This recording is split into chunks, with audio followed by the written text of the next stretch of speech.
Banyak pasangan suami istri yang merencanakan program hamil anak kedua dan seterusnya. Namun tak sedikit ditemukan sulitnya mendapatkan anak tersebut. Kondisi ini disebut sebagai infertilitas sekunder. Infertilitas sekunder bukan hanya dialami oleh wanita, tetapi juga pria. Apa penyebabnya? Nah, tadi yang masalah usia, Dok. Berarti usia itu mempengaruhi kualitas sperma. Jadi tadi dokter bilang jangan di-compare nih untuk pria atau ayah yang 70 tahun, kakek bahkannya sama yang usianya 30 tahun gitu loh. Memang sama-sama bisa nih terjadi kehamilan ketika berhasil gitu ketemu sel telur. Nah, bagaimana kualitasnya makin bertambah usia di usia berapa sih, Dok? Mulai turun untuk laki-laki atau pria? Ya, jadi untuk pria biasanya kita anggap mulai mengalami penurunan tuh di puncaknya di 40 tahun dan setelahnya akan mengalami penurunan.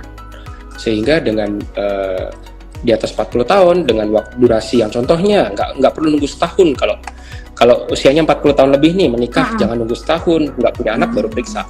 Kalau perlu 6 bulan segera langsung periksa. Gitu. Iya.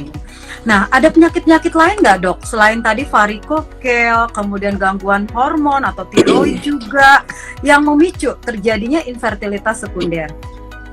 Yang cukup sering sebenarnya adalah infeksi ya. Jadi agak dikesampingkan, tapi sebenarnya kasus yang cukup banyak ditemui juga salah satunya adalah infeksi. Infeksi itu seperti apa? Contohnya infeksi di kelenjar testisnya atau di kelenjar pabrik spermanya sendiri. Kalau pernah dengar ya orkitis dan sebagainya. Atau yang orang-orang baru dewasa kena parotitis atau yang gondongan gitu ya. Nah, terus ikut bijinya ikut bengkak. Nah, itu juga dapat mengakibatkan gangguan pada kualitas produksinya, kualitas spermanya. Dan kalau berarti yang virus di sini gitu bisa sampai ke testis dari aliran darah gitu, Dok? Betul, jadi kalau parotitis atau gondongan itu suka menyerang testis juga. Karena apa? Karena dianggap mirip, sehingga dia suka menyerang ke arah testisnya juga. Dengan kalau ada testisnya mengalami infeksi, testis dapat mengalami kerusakan. Dan kerusakan yang biasa diakibatkan karena kalau testis rusak sifatnya biasanya lebih sulit karena sifatnya lebih irreversible, atau kalau rusak ya tidak bisa dibenarkan gitu. Sehingga ya itu perlu jadi mesti diwanti-wanti kalau begitu ada gondongan ya segera berobat, jangan nunggu sampai infeksi, apalagi sampai di infeksi testis. Atau mungkin infeksi-infeksi lain yang membuat salurannya menjadi buntu. Infeksi saluran kencing, infeksi menular seksual, terkadang terdengar sepele, tapi sometimes itu bikin gangguan pada kualitas sperma atau kualitas jalannya, sehingga spermanya jadi nggak bisa keluar, buntu. Nah, itu juga sering ditemukan. Gitu.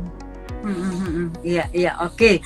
Nah, kalau penyakit diabetes, Dok, karena tadi gaya hidup awalnya untuk dapetin anak pertama tuh gula darah masih oke aja gitu, tapi semakin bertambah usia gaya hidup makin nggak benar, tadi nggak olahraga, makanan juga terganggu. Diabetes juga bisa mempengaruhi infertilitas sekunder pada pria? Ya, jadi kalau gangguan diabetes dan sebagainya, gangguan metabolik itu sebenarnya dapat mempengaruhi kualitas sperma, tapi memang prosesnya berjalan perlahan sih. Bukan orang diabetes hari pertama terus besok langsung spermanya jelek juga enggak. Kalau diabetesnya tidak terkontrol, sampai hormonnya juga tidak terkontrol, gaya hidupnya nggak oke, tentunya kualitas sperma pasti akan mengalami perburukan. Jadi kalau memang ada orang-orang yang dengan kelainan metabolik, ya tentunya yang pertama sebelum ke kita, ya dibenerin metaboliknya. Kalau sakit diabetes ya tolong dikontrol. Karena rupanya penting juga. Kalau kita treatment kayak apapun, tapi kalau diabetesnya tetap tidak terkontrol, ya rasanya tetap tidak maksimal. Gitu. Iya. Nah, balik lagi ke infeksi nih, Dok. Ini pas banget saya kebaca nih. Infeksi testis itu seperti apa nih, Dok? Apakah susah kencing seperti infeksi saluran kemih atau ada nggak tanda-tanda yang lain, Dok? Jadi kita langsung tahu nih, bisa langsung cepat ditangani. Kalau infeksi testis atau infeksi pabrik spermanya sebenarnya paling simpel lihatnya adalah testisnya bengkak dan sakit sih. Terus biasa agak hangat, ya tanda-tanda infeksi ya, tanda-tanda peradangan. Mulai membesar, meradang, kemerahan, agak hangat, dan tentunya nyeri. Yaitu semua. Oh ya, nyeri. Ya. Nah, kadang-kadang orang merasa cuma itu, oh ya udah nanti sembuh kok dan sebagainya. Tapi pasien suka lupa bahwa itu dapat memperburuk kualitas sperma. iya. Jadi benar-benar ini pabriknya nih, testis ini nih harus benar-benar dijaga kondisinya ya dok ya, suhunya, makanya nggak boleh pakai celana ketat, nggak boleh dalam suhu yang dekat-dekat panas, ada panas nyeri sedikit langsung diperiksakan, benar-benar nih pabrik harus dijaga-jaga banget nih ya. Oke. Betul, kecil-kecil tapi harus dijaga ya. Nah, gimana nih dok cara menangani infertilitas sekunder pada pria untuk ayah-ayah Pak Sutri nih yang pingin banget punya anak kedua atau anak ketiga dan seterusnya nih, tapi belum dapat, gimana cara penanganan atau mengatasinya dok? Ya, tentunya pasti yang pertama kalau mau memiliki keturunan berikutnya terus belum berhasil juga, pasti periksakan. Yang periksa jangan cuma ayah tapi ibundanya juga periksa. Jangan mentang-mentang karena sudah punya anak kok pasti telurnya oke, pasti spermanya oke. Masalahnya tidak begitu. Gitu. Jadi pastikan periksa kedua belah pihak tetap. Si ayah periksakan spermanya, si bunda periksakan ke dokter kandungan. Dan tentunya berikutnya ya tentunya gaya hidup dibantu. Kalau memang yang tadinya merokok ya tolong di stop. Bukan cuma dikurangi sih, targetnya stop sebenarnya ya. Alkohol, vape, terus olahraga, ayo diperutin. Yang punya kelainan metabolik tadi ya tentunya harus contohnya diabetes ya tolong dikontrol, makanannya diatur seperti itu. Iya, oke. Nah dok, bagaimana nih untuk yang reproduksi berbantu? Apakah ketika kehamilan pertama atau lahirnya anak pertama itu normal, namun ketika memang sudah mengalami yang namanya infertilitas sekunder ini, akhirnya perlu reproduksi berbantu seperti insem atau bayi tabung? Ya, di beberapa kasus tetap memerlukan ya. Jadi bukan berarti dengan anak pertama alami, anak kedua, ketiga pasti bisa alami dan sebagainya. Tetap akan kita lihat sikonnya, situasi dan kondisinya. Sometimes kan kita juga ada kejar-kejaran dengan usia. Jadi di beberapa kasus anak pertamanya alami, di anak kedua mungkin membutuhkan sampai inseminasi atau bahkan sampai tahap lanjutnya adalah sampai ke bayi tabung atau IVF. Jadi tapi selalu lihat indikasinya juga, lihat kondisi kedua belah pihak. Jangan cuma karena spermanya jelek terus langsung loncat ke bayi tabung, juga enggak. Karena pasti akan kita coba cari tahu dulu sebabnya kenapa dan coba pasti di treatment. Begitu pula di kasus wanitanya. Oke.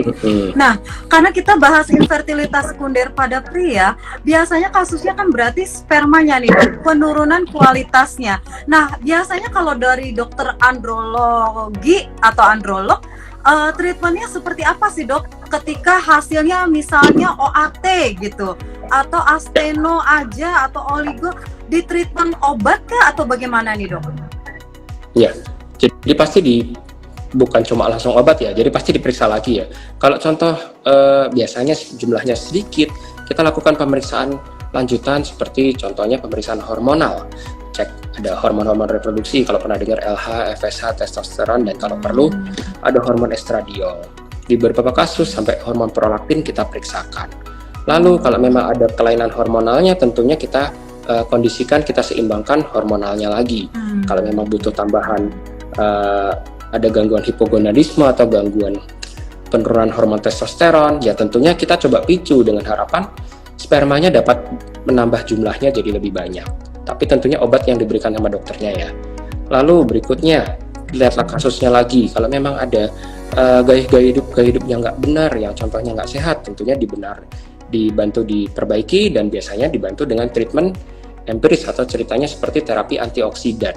Antioksidan apa yang baik ya banyak sih macam-macam, vitamin C, koenzim Q dan sebagainya. Mana antioksidan yang terbaik? Jawabannya semua baik dan lebih baik kalau dikombinasi. Dari studi mengatakan bahwa semua baik, lebih baik lah kalau dikombinasi, dicampur-campur. Jadi contohnya kalau makan buah sayur ya jangan cuma si buah A terus atau sayur si B terus gitu. Lebih baik campur-campur. Itu jauh lebih baik. Terus sementara itu dulu sih. Iya. Oke, terima kasih dok. Boleh dok disimpulkan nih topik kita hari ini adalah infertilitas sekunder pada pria. Mungkin masih ada yang baru-baru join nih. Ya, dokter boleh simpulkan, silakan dok. Jadi kasus infertil sekunder, jadi beberapa pria yang mau memiliki program hamil untuk anak kedua atau anak seterusnya, bukan berarti pasti kondisi si pria atau kondisinya pasti selalu baik kayak yang pas pertama.